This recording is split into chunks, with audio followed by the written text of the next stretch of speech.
L'argent investi sur les stars prime sur les stagiaires du centre de formation. Certains arrivent à percer, mais la majorité des places dans l'équipe professionnelle sont occupées par des internationaux.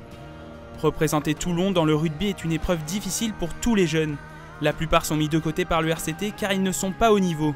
Ils doivent continuer les études ou trouver un travail.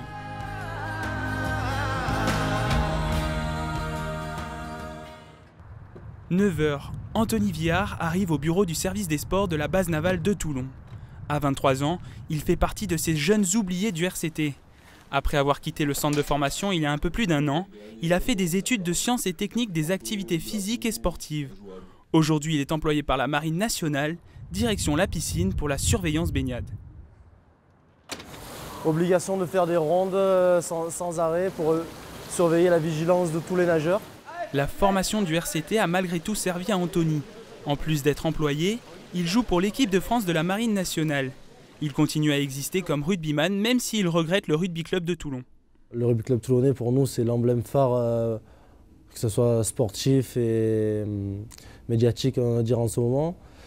C'est un peu difficile de se dire qu'on n'arrivera pas à jouer avec ce club, devant tout ce public, devant toute cette ville. Mais bon, après, il faut savoir rebondir. Pas question de se laisser abattre ou de pointer au chômage. Pour Anthony, le sport fait partie de sa vie, même si ce n'est pas dans l'équipe professionnelle du RCT. Ah Fabien, je crois que tu as mis un poil lourd quand même. Ah ouais, tu devrais un poil descendre quand même. Ça va te faire mal au dos. Mon rêve, ça aurait été de les intégrer, de pouvoir jouer avec eux. Bon, malheureusement, maintenant, j'ai fait autre chose et j'espère que je vais m'épanouir où je suis maintenant. En plus de son travail, Anthony joue pour le club de la Seine-sur-Mer. Nous prenons donc la direction de cette commune voisine de Toulon au stade Victor Marquet. Et nous le retrouvons en train de se préparer dans les vestiaires pour l'entraînement du soir. L'US Sénoise a accompagné ce rugbyman dans sa reconversion dès sa sortie du centre de formation.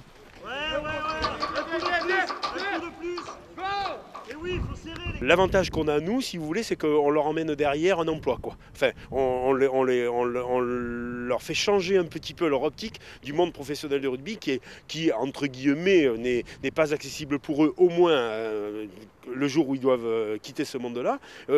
Donc, ils sont hors du monde pro. Nous, on va leur apporter de la pluriactivité, parce que, en fait, nous, on est soumis à des contrats de pluriactivité. Ça veut dire qu'ils peuvent avoir un emploi et un contrat de joueur. À l'infirmerie, Anthony Papalia est blessé au genou. Lui aussi est passé par le centre de formation du RCT sans pouvoir intégrer définitivement le groupe professionnel. Je pense qu'il y avait des joueurs qui étaient meilleurs que moi, tout simplement, comme je vous l'ai dit. Des joueurs comme Tanao Maga, Xoma Fikefu, Toussi Pissi, c'est que des grands joueurs.